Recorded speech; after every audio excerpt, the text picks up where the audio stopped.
Subscribe کیجئے محاسن اسلام YouTube channel کو اور بیل آئیکن پر ضرور کلک کیجئے تاکہ ہر طرح کی اسلامک نئی ویڈیو فوراً آپ تک پہنچے۔ شکریہ، جزاک اللہ۔ السلام علیکم ورحمۃ اللہ وبرکاتہ۔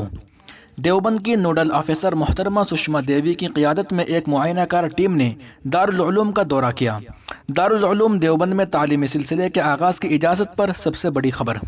دیوبند 28 نومبر۔ رضوان سلمانی کی رپورٹ۔ عصری تعلیمی ادارے میں بڑے بڑے درجات کی تعلیم شروع ہونے کے بعد حکومت و انتظامیہ کی کوشش ہے کہ دینی مدارس میں بھی باقاعدہ تعلیم کا سلسلہ شروع ہو۔ اسی غرض سے دارالعلوم دیوبند کا 28 نومبر کو ایک تعلیمی وفد نے معائنہ کیا تاکہ ماحول کی سازگاری اور انتظامات سے مطمئن ہو کر تعلیمی سلسلے کے آغاز کی اجازت دے دی جائے۔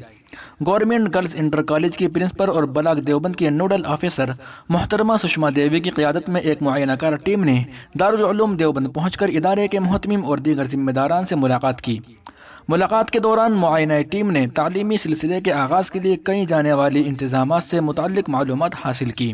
دارالعلوم دیوبند کے محتمم مولانا مفتی ابوالقاسم نعمانی صاحب نے محترمہ سشما دیوی و معائنہ ٹیم کے ارکان کو بتایا کہ ادارے کی جانب سے تمام درجات میں طلباء کو سوشل ڈسٹینسنگ کے اعتبار سے بٹھائے جانے کے انتظامات کر لیے گئے ہیں۔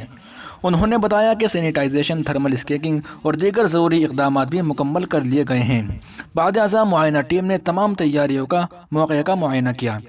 ٹیم کی سرپرست محترمہ سشما دیوی نے بتایا کہ انہوں نے دارالعلوم دیوبند کے احاطے میں واقع کلاس روم اور ان کے انتظامات، تھرمل اسکیننگ سے متعلق تیاری، الیکٹریکل ڈپارٹمنٹ، دارالعلوم کی نئی بلڈنگ، جدید لائبریری اور پانی کے انتظامات کا بذات خود جائزہ لیا۔ انہوں نے بتایا کہ وہ دارالعلوم دیوبند کی جانب سے کیے گئے انتظامات سے مطمئن ہیں۔ سشما دیوی نے بتایا کہ جیسے ہی حکومت و انتظامیہ کی جانب سے اجازت ملے گی ویسے ہی دارالعلوم میں درس و تدریس کا آغاز کر دیا جائے گا۔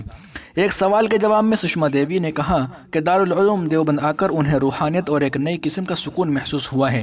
انہوں نے کہا کہ وہ دارالعلوم انتظامیہ کے شاندار اخلاق و مہمان نوازی، بہترین انتظامات اور صفائی ستھرائی کے نظام سے بہت زیادہ متاثر ہوئی ہیں۔